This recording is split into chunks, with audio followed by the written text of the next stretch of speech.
ময়মনসিংহের ভালুকায় এক নারী ও তার দুই শিশুকে গলা কেটে হত্যা করা হয়েছে। এরপর থেকে পালিয়ে আছেন ওই নারীর দেবর নজরুল ইসলাম। এ ঘটনায় নিহতের ভাই বাদী হয়ে নজরুল ইসলামের নাম উল্লেখ করে অজ্ঞাত আরও 2 থেকে 3 জনের বিরুদ্ধে ভালুকা থানায় হত্যা মামলা দায়ের করেন। পুলিশ বলছে বিষয়টি তদন্ত করে ব্যবস্থা নেওয়া হবে। ময়মনসিংহের ভালুকা পৌর শহরের পানশাইল এলাকার একটি ভাড়া বাসায় স্ত্রী ময়না আক্তার ও 2 শিশুকে নিয়ে থাকতেন পোশাক শ্রমিক রফিকুল ইসলাম। তাদের গ্রামের বাড়ি নেত্রকোনার কেন্দুয়ায়। সোমবার সকালে কাজ থেকে ফিরে রফিক দেখেন ঘরে তালা দেওয়া। সেটি ভেঙে স্ত্রী ও 2 ছেলে মেয়ের গলাকাটা মরদেহ দেখতে পান তিনি। এ ঘটনার পর থেকে পালিয়ে আছেন রফিকের ভাই নজরুল ইসলাম।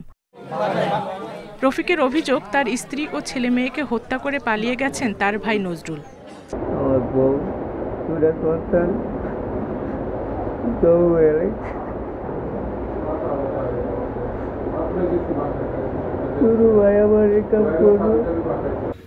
একটি হত্যা মামলায় কারাগারে ছিলেন নজরুল। 2.5 মাস আগে জামিনে মুক্ত হন।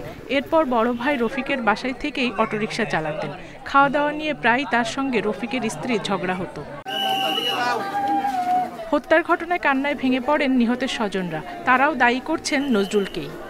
আমার বোন আমার বাগনিরে মারা হয়েছে, আমরা শাস্তি চাই, ফাঁসি চাই। পাশাপাশি রুম একই ফ্ল্যাটে তারা বাসায় ভাড়া থাকতো। তারপরে আমরা শুনছি যে মার্ডার হয়েছে, তার তারপর পলাতক বাচ্চা আমরা যাচ্ছি, আমরা বোনের আমরা যাচ্ছি, দেবর নাই। বিষয়টি তদন্ত করে ব্যবস্থা নেওয়া হবে বলে জানিয়েছে পুলিশ। হত্যাকাণ্ডের পিছনে কে বা কারা বা কি মোটিভ আছে এটা আপাতত আমরা তদন্ত সাপেক্ষে পরবর্তীতে বলতে পারবো। এই হত্যাকাণ্ডটা কিভাবে সংগঠিত হয়েছে, কে করেছে বা কিভাবে কে। অভিযুক্ত নজরুলকে দ্রুত গ্রেপ্তার করে বিচারের আওতায় আনার দাবি স্থানীয়দের।